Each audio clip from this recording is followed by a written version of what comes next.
She would do the letters and I would get upset about it and messed up, and we would do it for an hour and it would be really stressful. Made it obvious to everyone. Sometimes I wouldn't get any help, but the others would. They shut me out. It was a lot harder.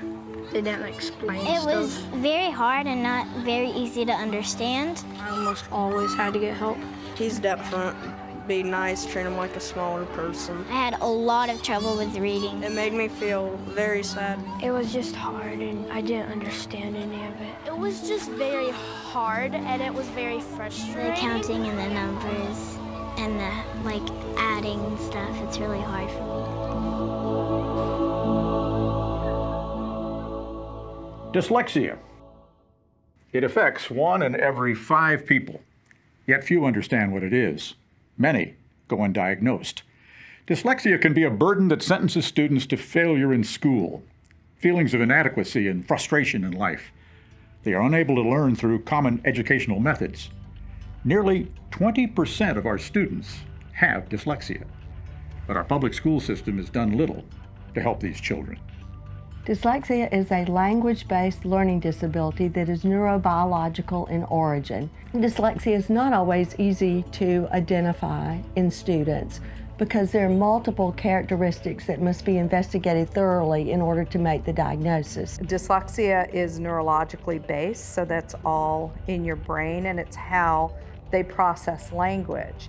And so these kids can be really good at sports, they could be really good at music, they could be really good at art. But their counterparts who aren't dyslexic could also have those same abilities as well and those same strengths.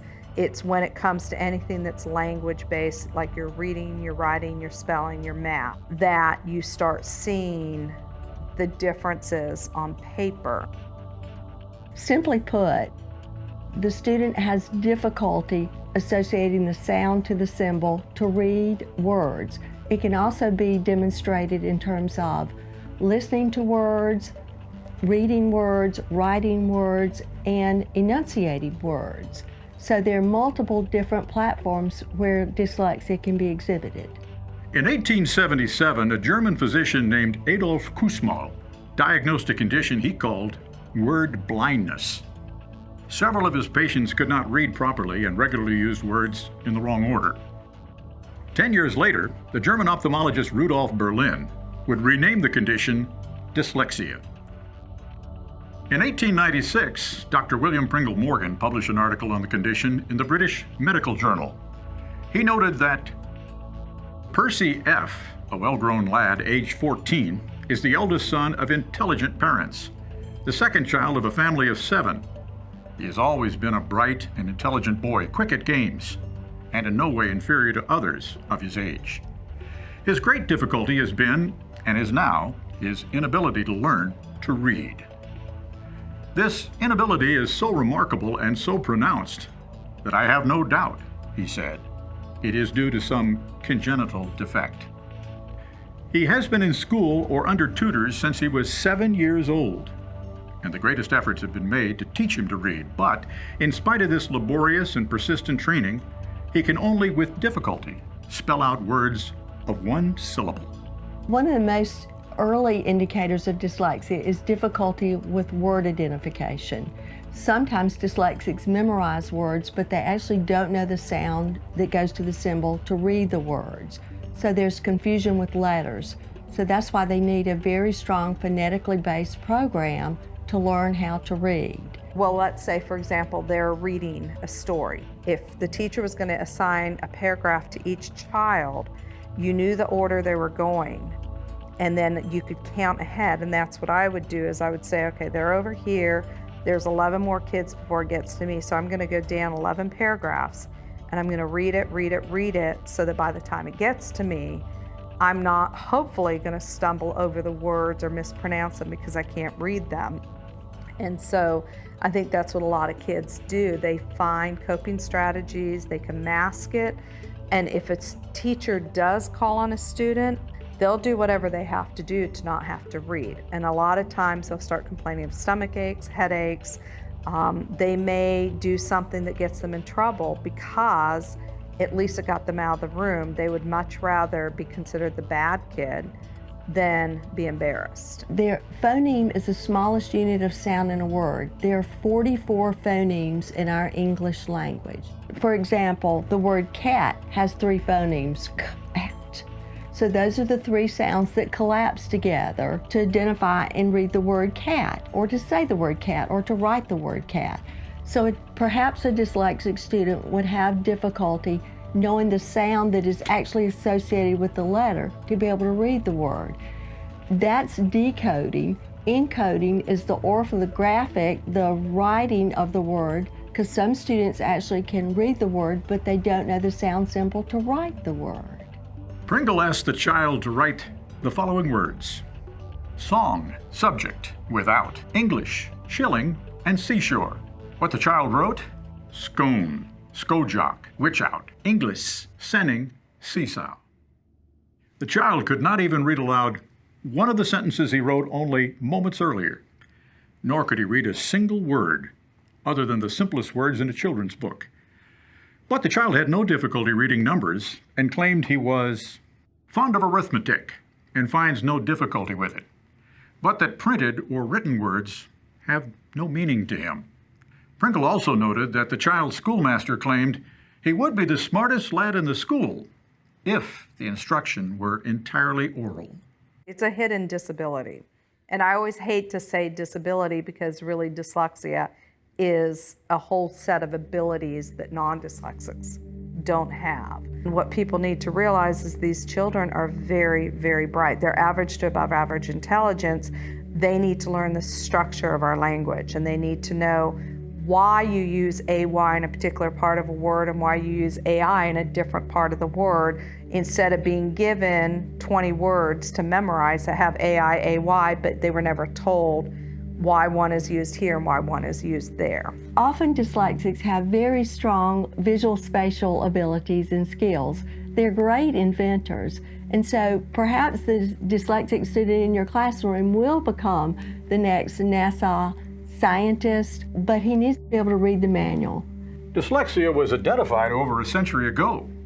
Research shows there is a proven method to effectively teach children with the condition. But schools across the nation seem reluctant to even use the term dyslexia when talking about learning disabilities. This leaves millions of children struggling while teachers are ill-equipped to help them. And in many cases, schools refuse to acknowledge the problem. I started teaching in 1976. We had a better understanding in the public schools, to me, then, in 1970s and the 1980s than we do now. I think the whole language approach is probably contaminated in some way a child's ability to learn, because you can provide a child with multiple books and multiple pictures and they still can't take the words apart, they still can't decode words, they can't write words. So I think it's a flawed plan for education that is taking hold in many quadrants. There is a significant research practice gap in America, that we have significant longitudinal studies that demonstrate clearly, effectively, that multisensory instruction is the way to teach all children. We are not following that. I've worked with teachers who say, but my philosophy is different. And I've shown them the research and I say, your philosophy may be different, but we have proven evidence here that this is the way to go for a student. Some parents believe it's an intentional decision to circumvent a federal law which requires schools to provide special services for students with disabilities. The Individuals with Disabilities Education Act names dyslexia specifically as one such disability. When you talk about 20% of your students that suffer from this and the resources that it takes to address it, it comes down to dollars and cents. In South Carolina, like most other states, we're not like the federal government. We don't print money every day and we don't run a deficit. We have to work within a budget every year. And that budget that we have is a pie. And there are, in addition to children with dyslexia and the education component, there are a lot of other needs in this state. I think the public school system is set up to educate the majority of children who don't necessarily have challenges with reading or with writing or with math. What we're saying today is there's a large minority of children who are not going to be successful in that education system. And we as a society need to think about how to address that. Debbie and Bo have two highly intelligent dyslexic children. The traditional public school system offered no help, leaving their parents frustrated. They're not alone. Families across the United States can echo their story. Helen has always been very precocious. Her vocabulary, even at the age of 3, was incredible. And her recall of details is amazing to me still. And she loves to soak in information, and she also is very hyper-focused on things. They have little sight words and sight word note cards, flashcards that they have to learn in kindergarten, and she wouldn't recognize A. And we knew that that was not right. It didn't match with her brightness and her ability to carry on a conversation and her ability to understand and comprehend things. You know, I always just thought that was something natural, and, you know, she would eventually kind of grow out of that. And she never did. And she kept just, you know, getting pushed on to the next grade, and her teachers would say, yeah, I'm a little bit concerned, but no need to do anything. Just, you know, keep moving forward. And it's developmentally appropriate. That's what we heard a lot. And she's left-handed, so we heard that, you know, it's a challenge sometimes for left-handed children. She'll catch up.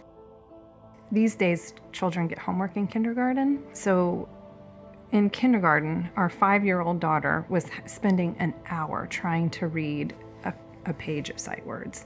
And there was screaming and anxiety and anger and tears, and that was heart-wrenching and frustrating.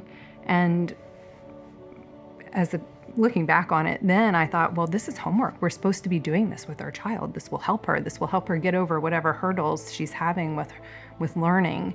And it was hard, very difficult. It got to the point where she would start getting upset just coming home because she knew she was going to have to try to do that work. And all day long, she was just focused on just pretending like she was just focused on getting by. She was just focused on pretending like she knew what was going on, and she was kind of doing the best she could. And when she got home, she just couldn't pretend anymore. And we didn't know how to help her. And it really was impacting our entire family. It wasn't just Helen's issue, it was our family's issue. By the 4th grade, this had manifested in such anxiety that her shoulders and her whole posture was just down like this, so that no one would see her doing math or doing her ELA work in school. So if you can imagine a child in 4th grade struggling with reading, it's going to be very apparent, you know, when a child can't read the instructions at the top of a paper or can't read through a reading assignment before everyone else. The other kids in the class are going to pick up on that and notice. Helen almost has a sense of shame about school or in anything. She doesn't want to show you, you know, the art she does. She doesn't want to show you what she's built on the computer. And I think it comes from that, feeling like she couldn't do a good job, or she was always being criticized, kind of an outcast, just because of the way she learns. But that has been completely formative for her. This is now her outlook on school. And I regret that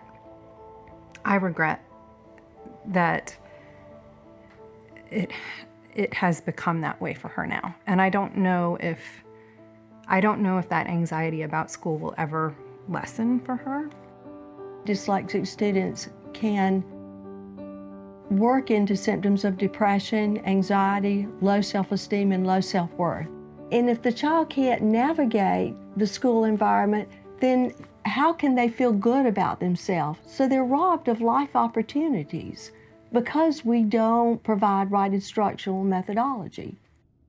I realized something was wrong in the 1st grade. I spoke to his teacher and just noticed that some of the things that were simple with my oldest son, like reading the sentences, were more of a challenge. He's a bright child and the teacher loved him. She just really felt like everything was okay. She reassured me that there was not a problem, that some kids just struggle a little bit with reading and not to be concerned. 2nd grade was almost exactly the same. I would talk to the teacher. She would say, Andrew is a lovely student. He's a bright child. I don't think you have anything to be worried about. In 1st and 2nd grade, the students would have sentences that they would practice during the week, and at the end of the week, they read them to the teacher. And my friends would tell me that their kids like read them one time and they had them, and we would practice all week long, and it was such a struggle. But Andrew would want to practice because he wanted to get them nailed down. And I can think of how many times that at the end of the week he would be reading the sentence to me and say the word would be probably, and he would say something like might. So kind of means the same thing but doesn't look at all the same. And I realized that moment that he really couldn't read it, but he was working so hard to memorize it. So in his mind, that's the association that he had made. And to just see that drive in him, that he was working and probably putting so much more effort towards those sentences than anyone in his class, but still falling short and feeling like he couldn't do it. That's just, it's a difficult thing for those kids. The way that it affects his confidence was really, really heartbreaking. I went online and purchased this online test for dyslexia, not at all formal. The report was just startling that he had just, I guess, failed with flying colors as far as dyslexia. And that's really where the journey began. I then, put it in writing that I wanted the school to test him. And at the time, the school would not accept dyslexia as a diagnosis. So they tested him, gave me those results.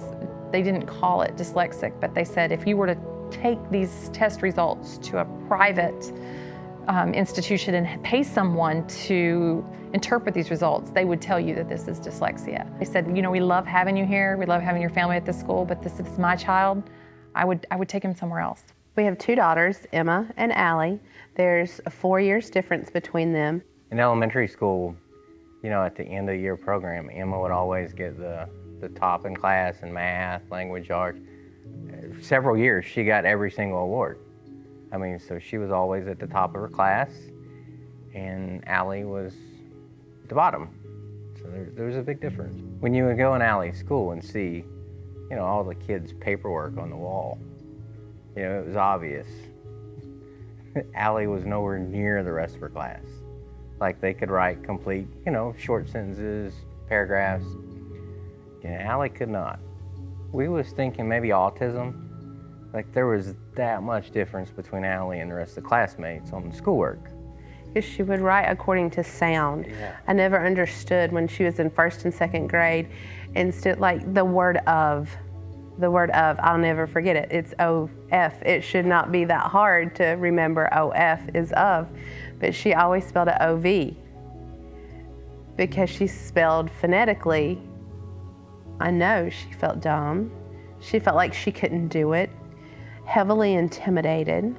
I remember in 3rd grade, she coming home with her first science project and to study for science, and words like experiment and hypothesis. Her fight and flight syndrome was crazy.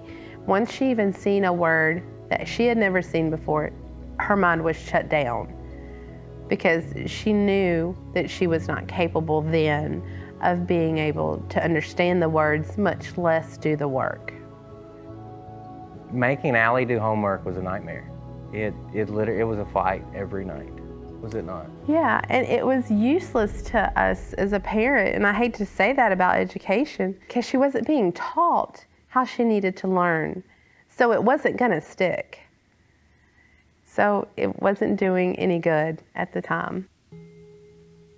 We had this idea of what homeschool was going to be, and I actually built a homeschool desk in our basement, and it was 4 separate little stalls, one big desk with 4 separate areas, and we bought 4 separate stools, one for each children, and we had this picture that our kids were going to quietly sit, next to each other for the entire day and work all their work and get up early and get it all knocked out so they could go outside and play. And then when we got Lucas and Penny, when they started school, you literally had to have 4 separate rooms, and if we could have had them soundproofed so that the other kids, because they began to distract even the older kids from doing work. Margaret couldn't leave Lucas to do some work or leave Penny to do some work and then work with the older kids. So they really were not neglected, but they didn't get the help that they needed. So they were kind of left to do things on their own. Probably about 1st or 2nd grade, I realized something's not quite right, and I realized that I could not do what I wanted to do with him. I would become really frustrated with him because I thought, this is, you're not trying hard enough, or, you're just being disobedient. It was like we felt like we failed him, like I just messed him up. Well, what's going to happen to him? Where's he going to be, when he's 15 or 16? He's going to be able to read. And I started to read books and blogs, and everything says something different. And we just were kind of at our wits' end. Like, we did not know I didn't know what we were going to do. He asked us one day, Lucas said, am I going to have to go to college? I don't want to go to college. And we said, no, you don't have to go to college if you don't want to go to college. After we said that, he said, do I have to go to high school? And we said, yeah, you have to go to high school. What does high school have for this kid? Is he going to be the kid that never does well in school, and so he's marginalized, and but he's quiet and obedient and a good kid, so he's going to get put in the back of the class and he won't cause any problems for the school, so they won't spend any time with him? That was a fear for us. Students who have dyslexia, who have not been identified and received correct instructional methodology, often don't finish high school or finish high school with less opportunities for college. We do have good colleges in America that have learning centers at the college that provide additional assistance for the dyslexic student. But even getting to that point, if you don't have right instructional methodology, the odds are not very good. He's gonna be successful eventually in life if we manage not to screw that up in the first 18 years.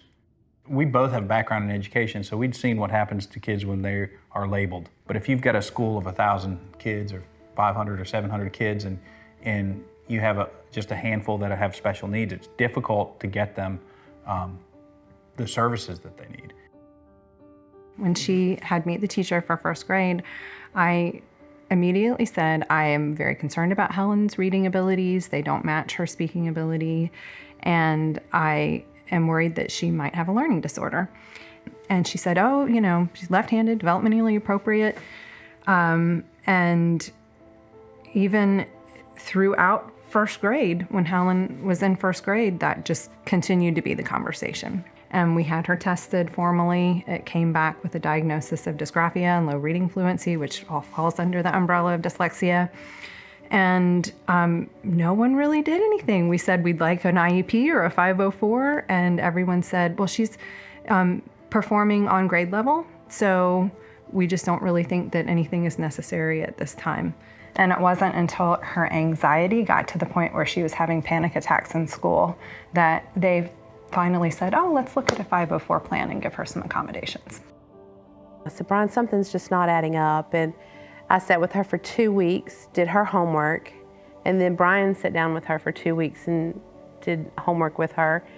And we come to the conclusion that, yeah, something's not adding up. So we went to her teacher, and her teacher said she would keep an eye on things. Within the second phase of the 9 weeks, I went back to the teacher because she had not contacted us and said, hey, do you see any red flags with Allie? We don't, something's missing, something's not connecting. And she saw no red flags at all, which was heartbreaking. But we were actually told from the school psychologist there that maybe Allie had issues with words because Mom had such a dialect. Southern dialect. A Southern dialect. And maybe that was the whole reason. I mean, this was severe. And to be told things like that, it was a constant thing. We were told, Miss, that only rich people have dyslexia. That and the dialect thing is probably the two things that infuriated me the absolute most. A Southern accent is not the issue. The issue is, does the child know the sound symbol association to read words, to take words apart, to write words, to listen to words, to understand words? It is not an accent issue. We were forced to take our child out of the public school system to go for testing somewhere else. And we were fortunate enough that we had to pay for that. But the school wasn't there to help us. It was right before Christmas break, and I got the paperwork. I took the paperwork from the outside source that we went to, who is a doctor, who can diagnose dyslexia. I took it to the school.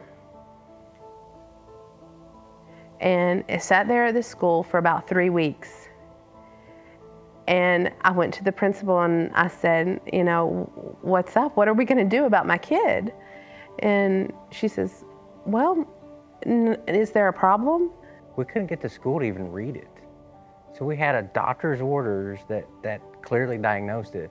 So they said, well, the school counselor has to, you know, he has to do his evaluation. He wouldn't even read it. And he said, I see no, you know, nothing wrong with Allie, you know. This is not, you know, debilitating. She can still function the rest of her class. You know, I asked her teachers, I said, how many of Allie's papers do you have to read and try to figure out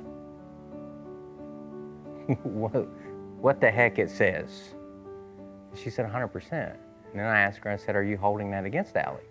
She said, no, because we know there's something, you know, wrong. So I asked each teacher the same question. And then I looked at him and I said, how can you say that this is not affecting Allie's grades? The problem with accessing services is you may access services that are not appropriate for your child. Does the resource teacher have an understanding of dyslexia? Have they been trained in multisensory instruction? Those are key issues that also need to be asked. What I always saw when I would go into classrooms in traditional schools is that if it's day 63, you had to have this number of word wall words on your wall. You had to be on this certain page. You had to be doing this certain thing. And so therefore, there's no more individualizing instruction for the students who are struggling. And then oftentimes schools, you know, put the kids in a resource room or RTI, but they're using methods that are proven not to work for the child with dyslexia. They are going out of the classroom for a specialized program. And then when they go out of the classroom for a specialized program, they're missing something else in the classroom. It creates even more anxiety. So what was meant to help the child and get them on track or close gaps is actually creating gaps in other areas of their learning and their social emotional development. They get singled out in class, they leave, they come back, they've missed maybe the class is in the middle of something totally different than when they left. They don't know what's going on, they have to be caught up, and they're expected to move at the same pace. Even with the accommodations, it's hard for a child to do that. It's even hard for an adult to do that, much less a child that with a difficulty in learning and understanding language. Dyslexia is something that we all need to recognize as an issue today. I personally have dyslexia, and I didn't know it until the last 8 or 10 years, but I started looking through some stuff that my parents had accumulated over that time, and I'm 62 years old now. And there was information about dyslexia back then that my mother had accumulated, and I didn't know it. She really didn't talk to me about it. I don't think we publicly talked about it. But she looked at a school in Chicago, she looked at one out in Arizona, and I didn't know this till I went through the paperwork and saw these schools that she was actually researching. We were doing homework one afternoon after school, and one of the things was just free reading. You just read something. And so Andrew was reading these books that I always thought he really enjoyed. And he read to me and I said, you did a great job today. And I could tell that he was just really down. And I said, Andrew, I'm praising you. I thought you read that really well. And he said, I don't think that's what I'm supposed to be reading. And when I talked to him a little more and had him elaborate, he shared with me that that's not what other children his age were reading. And he said that his friend Cannon, who's one of his best friends, reads Magic Treehouse books. And that's a series that I think most people are pretty well familiar with, and they're early chapter books. And he said, Mom, I would love to read a Magic Treehouse book, but I don't know how. And as a parent, I'm trying to hold it together and reassure him that everything's going to be okay. And then he looked at me and he said, Mom, why can't I read Magic Treehouse books? And I know that we all face different challenges, but that was a very tough moment for us. Because I honestly, this was all new and I wasn't sure why he couldn't read the Magic Treehouse book. And we just felt dedicated, kind of rededicated that day that one way or another, we were going to give him the skills to be able to do it. Hundreds of families who sought help for their dyslexic children were told repeatedly that there was nothing wrong. or that their students' progress was appropriate for their age level. Even when teachers did acknowledge a problem, they put those children in special ed classes that failed to address the issue or told parents to seek help elsewhere. The only help the Collins family could find in Indiana was a tutor in her last year before retirement. School systems were ignoring and failing these students. So a group of women from South Carolina decided to do something about it. Reform in public education moves at a glacial pace. We have private schools throughout the state that do a great job, but they are very expensive. To put instruction for children who are severely affected by dyslexia into an affordable range, you have to do it through the public sector. And we had a group of very dedicated retired educators that saw the need to have a public charter school and came up with the idea that they wanted to create one that would be specifically for students with dyslexia. A group of parents in our community were meeting because they had children with dyslexia and the schools weren't meeting the need of their children. It seemed like the answer was to homeschool, find an Orton-Gillingham tutor, or send your child to an expensive private school. We needed a better answer than that. Nancy Linville and I had the idea that surely it would really be nice to have a school like for children with dyslexia. So I was with her one day and we talked about a charter school, and I said, I just wonder what if we Google charter school in South Carolina, I wonder what would pop up. And up popped the information from the South Carolina Charter School Alliance. So I had the keyboard and I put her name in, and she began to receive information about how to start a charter school in South Carolina, and that's sort of how it was born. And then we were tasked with finding other people to help us. I was happily retired, living on the lake, gonna enjoy life. Nancy Linville, who's been a friend of mine for a long time, took me to lunch and told me about a great idea she had to start a charter school. And I congratulated her on her wonderful idea and said I had wanted nothing to do with it, that I had left it all on the floor. In my last school, I was done. And she's a very determined lady. So 2 more times she asked me. And the last time she asked me, I said, why not? Sounds like a good idea. Just sort of to have her quit asking me. And then also, I'd been thinking about it and I thought, you know, if things haven't happened in 40 years, these children are still doing it the same way that they were doing it 40 years ago. It hasn't worked. So maybe, just maybe, we could do something that would make a difference. We knew a lot about dyslexia. We knew a lot about how dyslexic children needed to learn. We knew very little about how you even would put a school together. We chose to become a charter school because that would be a way to be a free and public school for dyslexics. And remember, there are schools out there, but they're super expensive. So we chose the charter avenue because it would be free and more youngsters could get the help that they needed. We learned very quickly that we couldn't make it disability specific under the current law.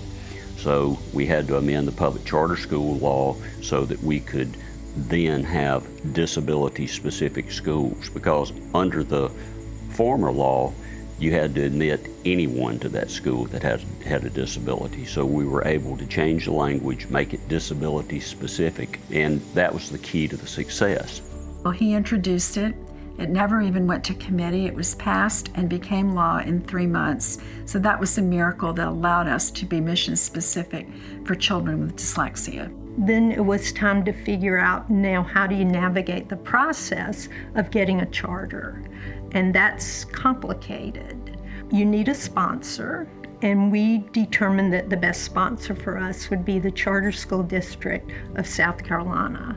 And they have an application process that's pretty rigorous.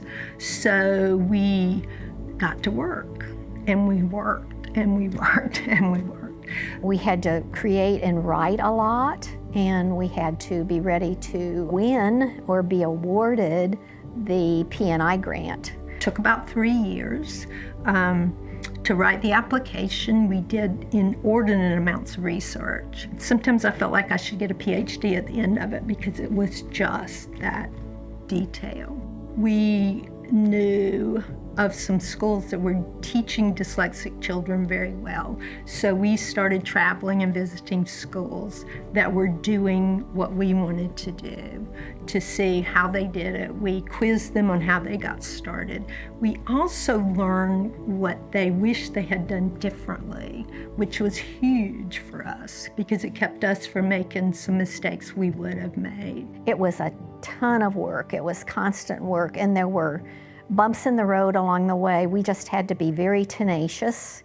We had to support one another. We would come together and we would not always see things the same way, but we did see that we all had different gifts that we could bring. Some of us were stronger with connections in the community who could get behind others who would be supportive financially and just be supportive with their encouragement, that kind of thing. We were one of the finalists to get a charter, and we had to go to what's called a capacity hearing. That was one of the most difficult parts. We were just asked questions about, not so much about what we thought we would even be asked. Maybe they didn't even know as much as we thought they would know. We couldn't even see the people who were asking the questions. It was all this technology, and there was a little camera, and we couldn't even see the person.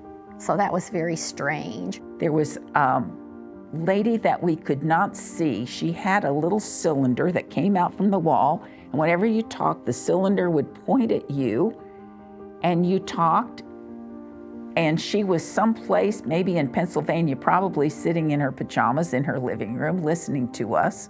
Then there was somebody also in Louisiana who was listening, and they would ask us all kinds of difficult questions. The capacity hearing lasted for 1 or 2 hours, and then we waited for the results, and we got a notice back, and they said, "We do not feel that you have the capacity to start a school. We are not going to recommend you to get a charter for your school." We were absolutely devastated. We thought, we have worked so hard, and now we're not going to get our school. So we decided we will do the best job that we can at the hearing. We had people who came to testify, and they had 3 minutes. They could say nice things for us. So we gave our presentation, and at the end, they said, yes, you get your charter. They voted that day that we could have our charter. So then people said, well, you should be happy that you got your charter, but you have more work than you can imagine still left to do, and that was true. We were very busy making talks everywhere and putting up signs, making the public aware of what we were offering, reaching out. And we would have little meetings in the libraries and present and tell what dyslexia was, that these are bright and capable kids who have gifts and talents, and they're just not getting what they need in order to open those gifts. So we were actually educating the public as we went along, and we were trying to reach the people who maybe didn't even know that they had a dyslexic in their house. I was having lunch in Easley, and I bumped into one of the board members for Lakes and Bridges' wife. And we knew each other from church way back when we were in college. And I was sharing with her about Andrew's struggles at school, and she told me that her 2 sons were dyslexic. And I said, really? Because I've asked the teacher, and they tell me this is not dyslexia. And as we got talking, the stories we were sharing were sounding so much alike. And we began to follow Lakes and Bridges and read about their progress and just know that that was going to be where we were supposed to end up. And we homeschooled until we could get even there. I just started Googling. I would spend every afternoon of Allie's 3rd grade year crying, figuring out how can I help my kid. We had one more Orton-Gillingham trained tutor in the area. 1, and she agreed to take Allie on with the fact that I had to understand that she had 1 more year before retirement. Finally, when we knew that we was coming back to South Carolina, to Lakes and Bridges, I think the last 6 months, I just did the homework because it was easier on everybody. So we saw Lakes and Bridges, the ad, and I said to John, should we apply? And at this point, we'd already had Lucas tested, so Jonathan said, let's apply. We can say no if he gets in, if it's not gonna work, or let's just apply. So we applied, and I think that was in December, and in February, we got an email that he was accepted. It was a Friday. I still remember getting the email. And I sat down at the kitchen table and cried because I felt like someone was going to help him. And it's still kind of, I didn't expect, I'm sorry, to do this, but it was very emotional knowing that, oh, someone's going to help him. I didn't know Heidi, I didn't know these teachers. We just thought, this is what's going to work out. God has really worked this out. We got in, and we're not alone. We're not alone. Yeah, I think we that's don't have to do that by ourselves. Felt like we realized that there were other parents who are in the same situation we're in. And now someone basically has come and is going to help us. Lakes and Bridges had its charter, one of the first 4 charter schools in the United States, specifically designed for children with dyslexia. That grabbed the attention of parents who were desperate to get their kids the education they deserved. However, the hard work was about to begin. There was more work than you can imagine. We had to create the school. The most difficult part, and I was told this at the very first meeting, is the facility or the building. You have to find a facility. This is extremely difficult because you have no money. I mean, parents had been in touch. They had their kids ready to sign up. We had people, we had our teachers, wonderful people who were geared up and trained, but we had to have a place. We would run into something that we were enamored with, and then we would hit a brick wall because it just didn't work out with the things that had to be. Even the Pickens County schools were actually trying to find us places that were open or that could be used, and we were led to a beautiful little school in a wonderful facility that was much like schools way back when I was a girl and went to school, and so it was easy to fall in love and feel comfortable there. And in my mind, that's just where we were going to be. State officials would ultimately rule that the facility in question could not be adapted to the needs of a modern school and rejected the location. Lakes and Bridges found another, an abandoned church that had once been a car dealership. They leased it ahead of the 2018-19 school year and hired a faculty. But there was still one big problem to overcome that threatened to derail the entire project. We had a building. We could not get through all the process with the bureaucracy to get the approval to move in. We couldn't tell people that we couldn't move in. We couldn't tell people we don't know if we will be able to start next year. It was an awful experience. It was the low point. If we could have just come in as hard workers and started doing things and getting it ready the way we thought we could get it ready, we could have opened in the fall, but we were not the ones who could do that. That was devastating. And we couldn't tell people. And because we just had to put our smiling faces on and say, oh, everything's going great. Oh, I was so frustrated about that. All their efforts seemed doomed to fail. But Lakes and Bridges found an improbable solution from an unlikely source, the traditional public school system, the very institution that had refused to acknowledge a diagnosis of dyslexia, and had resisted parents' efforts to get proper education for their children, was now partnering with a charter school designed to teach those students. We went to Dr. Danny Merck, the superintendent of schools for Pickens County, and he said, not only will I allow you to be in one of our buildings, it will be only 4 miles from the facility that you are going to have. So Dr. Merck saved us. He said, I would not have done this for any other charter school, but this school is teaching children that we are not serving well, and we know that you will teach them, and then they will come back to us and be able to graduate from high school. He blessed our coming into the school and welcomed us.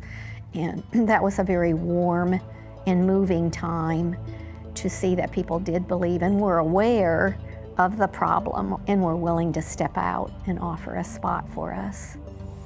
That was not a very popular decision statewide because most school districts have looked at public charter schools as competition. Superintendent Danny Merck and his board, my hat's off to them for being so helpful and agreeable in accommodating Lakes and Bridges. And I think that they have seen and have shown to other school districts around the state that partnerships like this can be effective. My reaction was I was incredibly relieved because we had a home. The teachers and the staff and the parents were probably disappointed because they didn't know there was a chance we didn't have a home, and they weren't exactly pleased with the home where they were landing. While Lakes and Bridges searched for a home, they also needed to find a principal. Heidi Bishop was nearby at Camperdown Academy, a private school that employed an Orton-Gillingham-based curriculum. The whole board was involved in the decision to hire Heidi Bishop. We wanted somebody that was mission specific. If we had gone outside, say, and had somebody who had had public school administration, it could have been the same old, same old. One thing that I had always wanted to do was to be a part of something so much bigger than myself. And one thing my husband and I always said was, one day if we ever hit the lottery, we're gonna start a school, and it's not gonna be, we're not gonna charge tuition because we'll be able to cover it. I have spent 32 years in private school and schools whose tuition are anywhere from $22,000 a year to $65,000 a year. And so I know, and I'm very aware, there is a teeny tiny population of people that can afford an education like that. I also know that at least 90 to 95% of the population will never even be able to sacrifice enough to get to a school like that. And these kids deserve the same education as any other child. Yes, this has been stressful, but I wouldn't trade it for anything, because when I look at some of the students in the school that I know had no means to do anything else, that makes my day every day when I see them and see how they're thriving and realizing that they deserve the same rights to that same kind of education is the child whose parents could just write a check for $22,000, and it would probably be the equivalent of most of us writing a check for a couple $100s.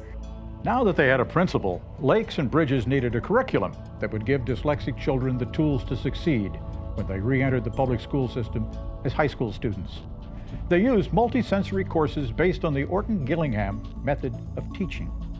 By definition, to be dyslexic means you have average or above average intelligence, and you can understand why a really bright student would be especially frustrated that they can't do what everybody else in the room is easily doing. That's really frustrating for them. One of the interesting type students is the one with an extremely high IQ, because when they get the kind of testing for learning disability, they're still going to be above average in reading. But compared to their intelligence, there's still a huge gap with where they are compared to where they would be expected to be if they didn't have dyslexia. And I think that those kids are often missed, because they're coasting through, but they're not available for special courses that they could be taking for gifted and talent and things like that, because they're not above average. There are three components to Orton-Gillingham. First of all is understanding the dyslexic student. Second, it's that multisensory teaching. And then third, it's structured phonics. And the multisensory is really essential for the dyslexic student because they need to feel the letter while they're seeing the letter and hearing the letter. If I would show you the letter M, you would trace the letter M and you would say at the same time. So there's The visual, the auditory, and the kinesthetic, that is a component of every part of a lesson that the students receive. There's no assumption that there are words that you're just going to memorize. Everything has to be taught using logic and concepts that the student can hold on to. You don't put this child in the position of having to guess anything. Everything that you ask that child to read, you've already exposed him to the letters and the sounds, and they're never frustrated. The teacher sets a pace that works for the child. So you don't just say, by next Thursday, we're going to be through 27 letters of the alphabet. You wait until you're sure that the child has mastered the concept before you move on. Every Orton-Gillingham tutor knows that you can go as quickly as possible, but as slowly as necessary when you're teaching a child. There's a lot of training that teachers need to have in order to be able to teach that way. So at Lakes and Bridges, curriculum is designed specifically for children with dyslexia, so it's meeting them at their needs, and we're moving forward at their pace, versus a traditional curriculum is standards-based and usually based on a pacing guide, so by day whatever, you have to be on this page. And so while our curriculum ultimately meets the standards, it's not driven by the standards. So a specific example would be we use Math UC, and so it's Greek letters, so there's an alpha, beta, gamma, delta, epsilon. Our Math UC curriculum is not designed by grade, so alpha doesn't represent first grade, beta doesn't represent second grade, but by the time they complete epsilon, then they have met all the standards for first through fifth grade. We give them a whole series of assessments that focus on reading, writing, spelling, comprehension, decoding, phonological awareness, and then we look at where the clusters are, and then we group them into their small groups based on where the student's placed on the Math UC or where their strengths or weaknesses are in the other areas of reading and writing and spelling. And so you might have, for example, a first, second grade class. We have them do direct math at the same time, and we have them do small group OG instruction at the same time. So you may have a group that's comprised of first and second graders, and another group that's also comprised of first and second graders, and this group might be an alpha at the beginning, but another group of first and second graders might be further along in alpha, or you may even have another group that's in beta. So we place them based on where their strengths and weaknesses are with it. We also use Orton-Gillingham combined with Spire for our ELA reading component. And so we bring in interventionists so we can get even smaller groups. So like, for example, that first, second grade group, they do the ELA reading together, and we call it PI, Personalized Instruction and Enrichment. And so instead of 4 teachers like direct math, now we have 7 that come in so we can get smaller groups. And so we use Orton-Gillingham. We do some assessments with a criterion reference spelling test to give us an idea of where their skills are, strengths and weaknesses with reading and spelling. And then we group based on where those similarities were, and then we start working through a sequence of phonograms. And so it's very structured and systematic as well, which is what Orton-Gillingham is, and why Project Read is that way, why Math UC is that way. They all support what the dyslexic child needs. And so they do working simple to complex. They do sound symbol exercises, looking at a symbol, putting the sound or sounds with it, then hearing the sound, having to write the symbol for it. And then you take those symbols and you put them together into words to read, and then words to spell, then into sentences to read, sentences, spell, and then ultimately in the oral reading as the culmination of the lesson. In 2018, Lakes and Bridges opened its doors inside a neighboring school, Crosswell Elementary. It immediately filled to capacity. This was the first charter school in the region designed to provide a free education for students with dyslexia, and parents were desperate for their children to receive the education the public school system had refused to provide. Less than 1 year later, The results were astounding. You know, if you talk to the parents at Lakes and Bridges, you will certainly know that that school is having an impact in their lives and the lives of their children. His gains academically are amazing, but just the confidence to read to me, to read out loud, he's reading the signs on the, as we drive down the road, it really is unbelievable. I think when I look back, I just go, wow, I can't even believe this happened. Near Christmas, we had an IEP, an individualized educational plan meeting, where they went over what the kids were doing, how they were progressing. They told us, we expect that by 8th grade, Lucas will be on grade level and ready for high school. The fact that he'll be ready to go into high school and with a confidence and an ability to succeed was something we'd never considered. I mean, obviously he's going to go to high school, but I think it doesn't look quite as overwhelming. He's not afraid of it anymore. It just probably doesn't even cross his mind. It's just something down the road. Where before, for a 3rd grade kid to be worried about going to high school that's pretty terrible. I would say Orton-Gillingham made all the difference. Just how you teach the kids. And if a kid's dyslexic and they need Orton-Gillingham, I feel like, that's what they should be given, and it's made all the difference. I don't think any other approach would have worked. Lakes and Bridges cares about Allie. They care that she learns. They give her what she needs academically and even emotionally. They give her the support system that she needs and an environment to learn in. Where Allie was at before, she received nothing. She was thrown in a classroom with 25 other kids and expected to fit in this square hole. There have been a lot of changes in both Helen and Edward since they started Lakes and Bridges. She has not had a panic attack in school, and that is a huge improvement over just last year. To my mind, they're thriving in school. It's the exact opposite of where they were before. We noticed the change within weeks of them starting. And even just things like, just when they come home, they want to read a book. That never happened before. Even just their body language. Helen was so closed off and so much trying to hide. And now she smiles, and she doesn't like to admit it, but she does. And it is amazing growth. It's also helped us because we know they're getting what they need. We don't have that feel like we need to worry that they need to get taken out of school. We need to get a tutor. We don't have to be these educational advocates for our children anymore because we know that their teachers and Heidi Bishop and the Elizabeth Bridges, the special education coordinator, they are the advocates for our kids now. We can just do regular parent things now.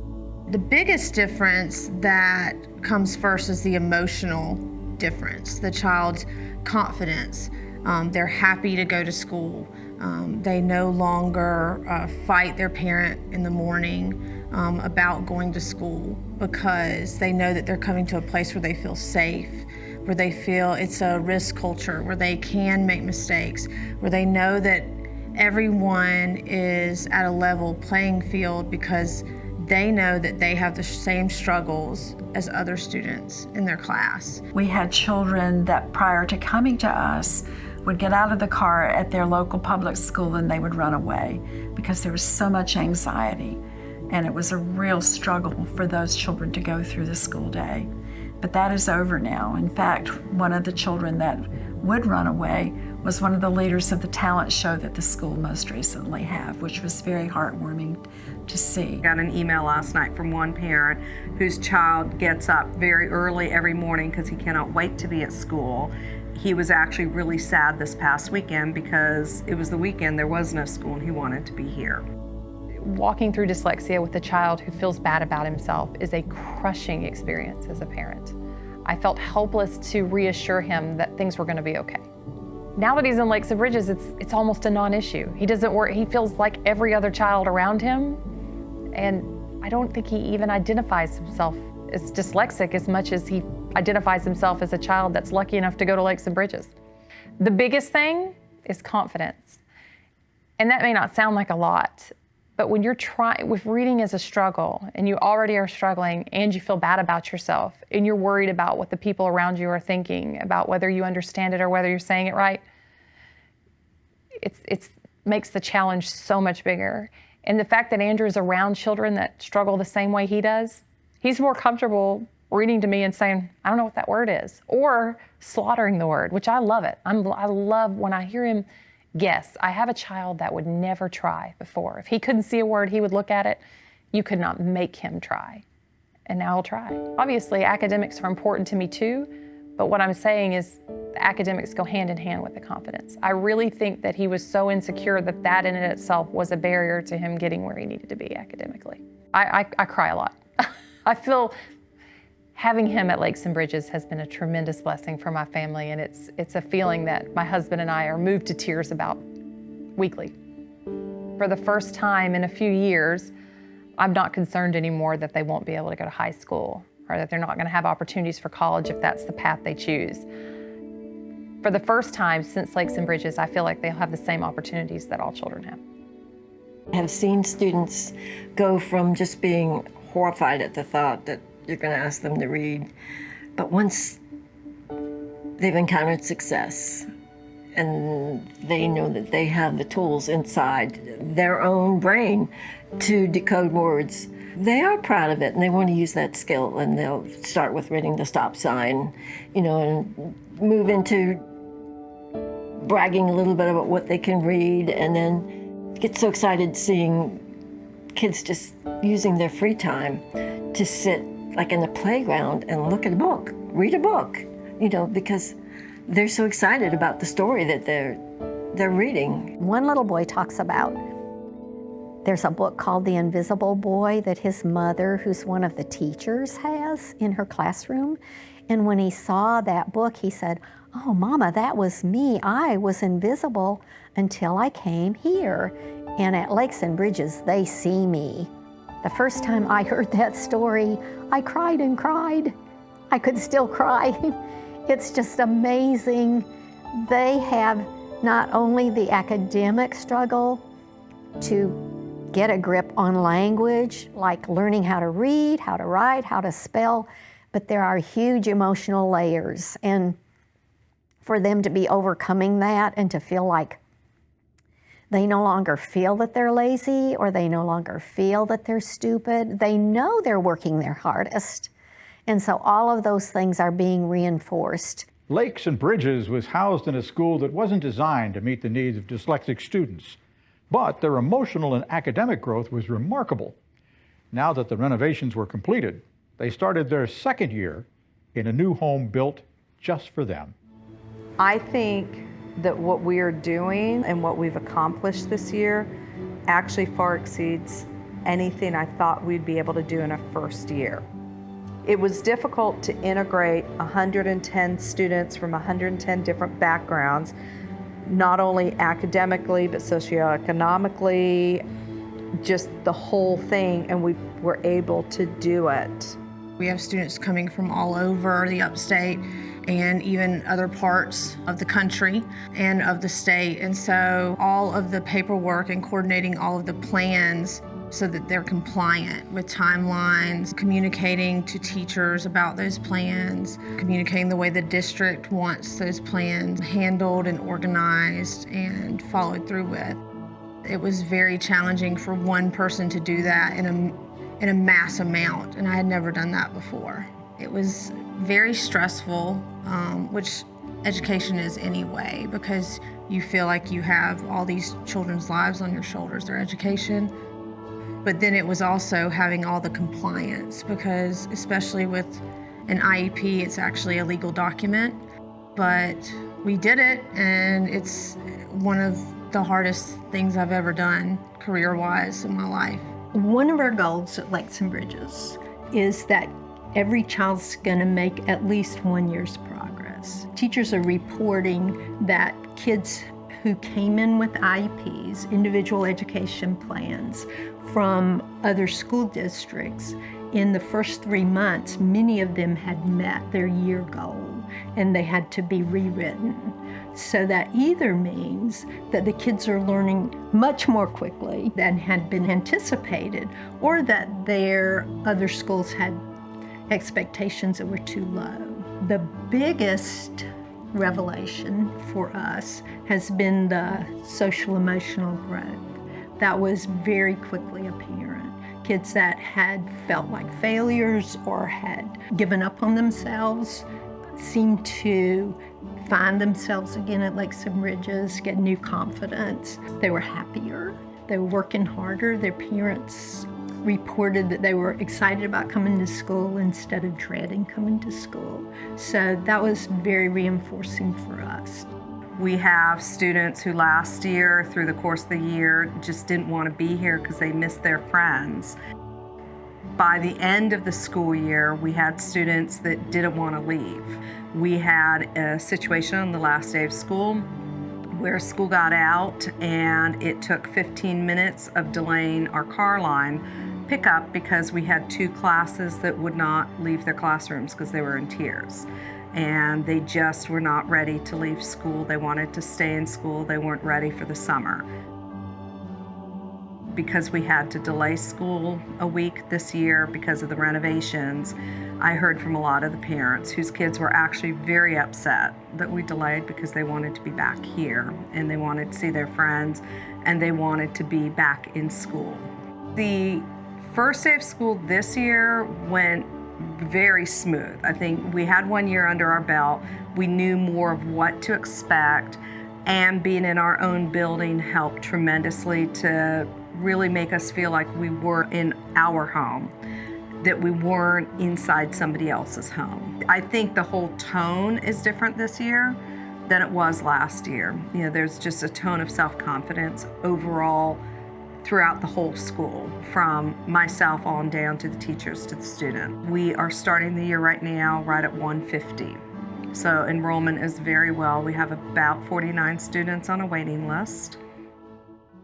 What's heartbreaking is that we can't serve those students who are on the waiting list, because you know that every single student should be here getting the same education as those students that were lucky enough to get their numbers pulled in the lottery. And so it is heartbreaking to know that they're not here with us, and that we would love for them to be here with us.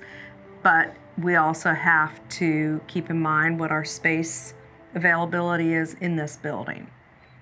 Here's something I find very sad. Of the applicants for next year, and we have just finished the application process, 67% of those applicants couldn't come to Lakes and Bridges because we don't have room. While we're renovating a building and are very excited about it, that building is already too small to even accommodate the kids that want to come now. The need's huge.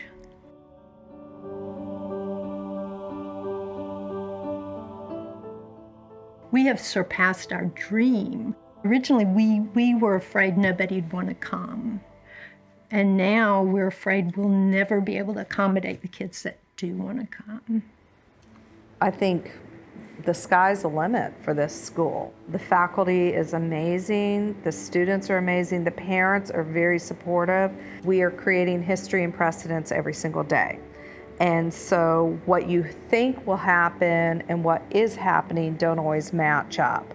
I'd like for us to be known as the school to go to for dyslexia resources, for information, for modeling how students should be taught, and making it just a premier educational site for children with dyslexia. I did not realize until I was trained here at Lakes and Bridges Charter School that I had been teaching children with dyslexia the entire time. And then once I had that training and in conversations with school leadership, with the staff, with people on our staff, and with children who are dyslexics, and seeing them learn, it made me really have an aha. Oh, wow, for 13 years, that child was a dyslexic. That child was a dyslexic. That child was a dyslexic. If only I had known how to teach them in this way, with this method, And with these tools that I now have, it just makes me think, like, what could I have done for those children? A law has just been passed in South Carolina that all kindergarten, first grade children are to be screened for dyslexia, but teachers don't know how to teach these children. So what are they going to do with these children in our public schools?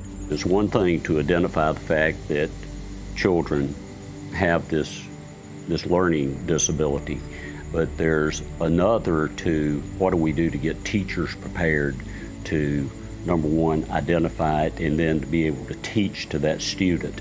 I had teachers call me, but they said, you know, this is a waste of time.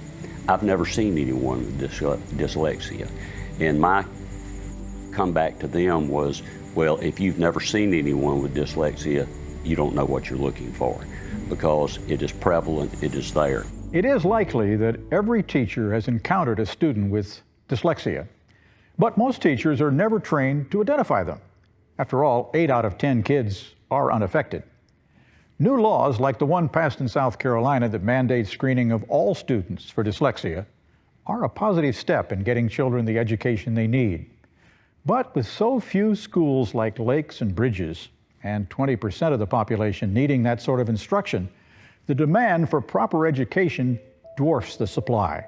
The increased awareness of dyslexia and the success of schools like Lakes and Bridges are bringing positive changes around the country.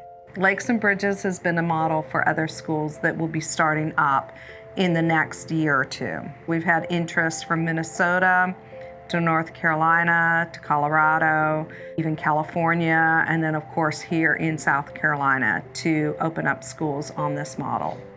Having Lakes and Bridges in the state of South Carolina is obviously a real benefit. There's only a few schools in the nation that are targeted on dyslexia like Lakes and Bridges. What we really need to do, though, is try to figure out how to get more Lakes and Bridges in South Carolina.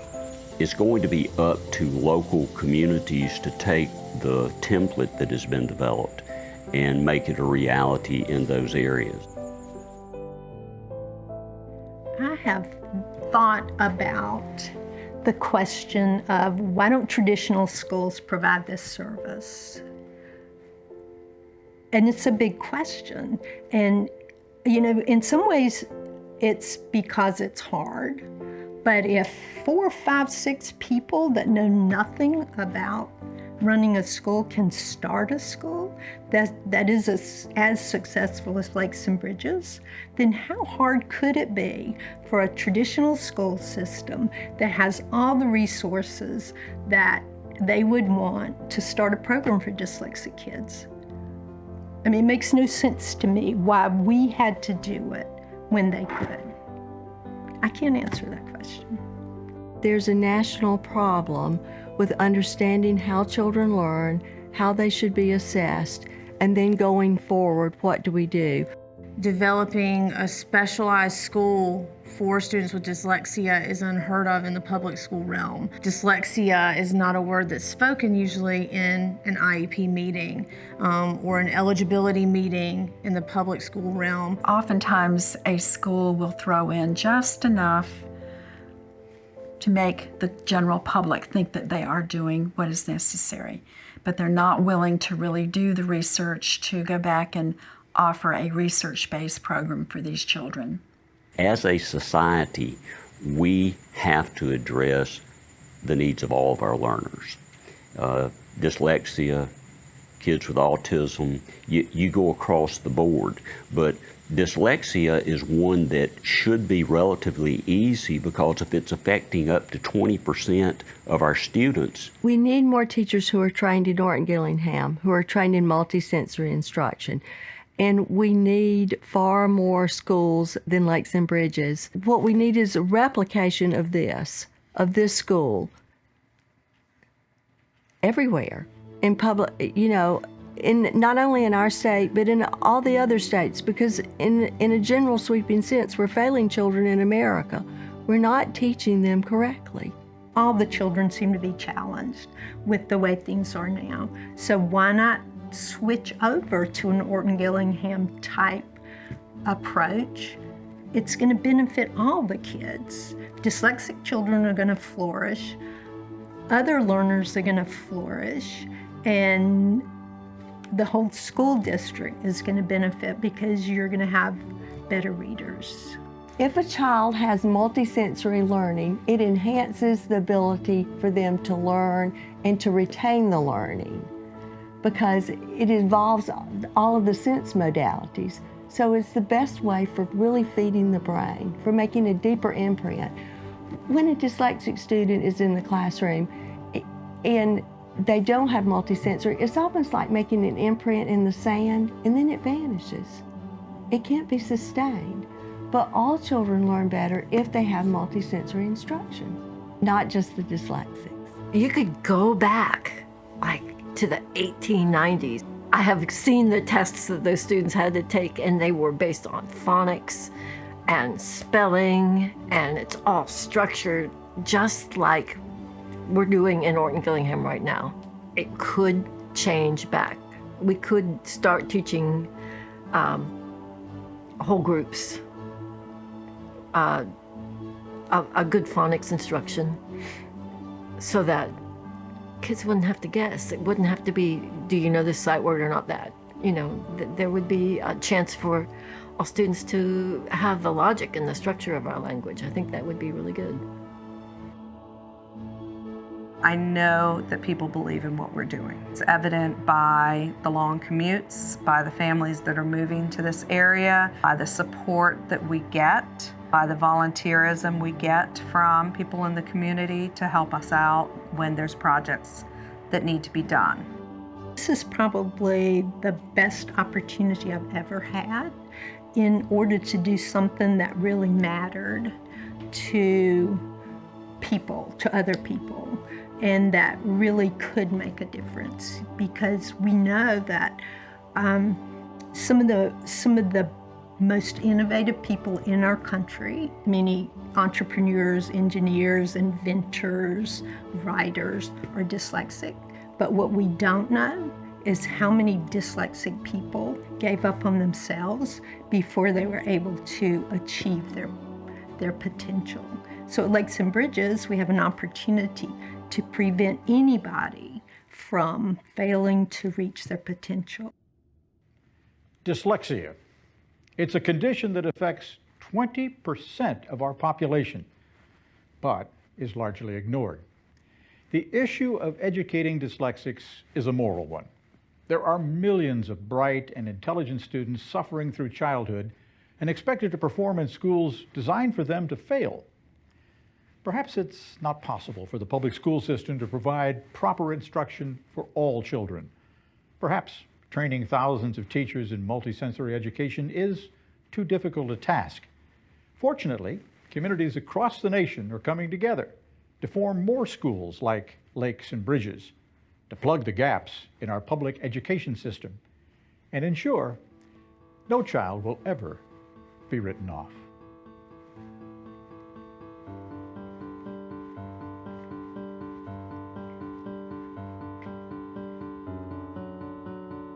I get to do more stuff with my parents now that I don't have as much I don't have any homework. I get most of my evenings off. I get to do stuff after school rather than just going home and doing more work. The teachers care about me and don't think any different of me than other students and don't really treat me differently. They treat everyone the same and as nice as they treat anyone else. I've grown from a first grade to a fifth grade level in the matter of a year. You can move around in the carts and stuff, or the chairs and stuff like that. It's fun. When I first moved here from Florida, it's like a really welcoming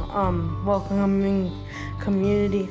Like everybody asked me my name and shook my hand when I walked into the class on my first day of school. It's like a really positive and like safe and learning environment.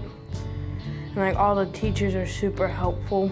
I like that we can, like how we have the raised desk, and the wobble stools really help whenever I need to move, because when I write, I need to move around to think more.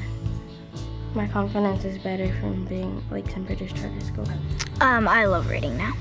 I've improved a lot, because I can actually read now, so that's amazing. I'm starting to read a chapter book.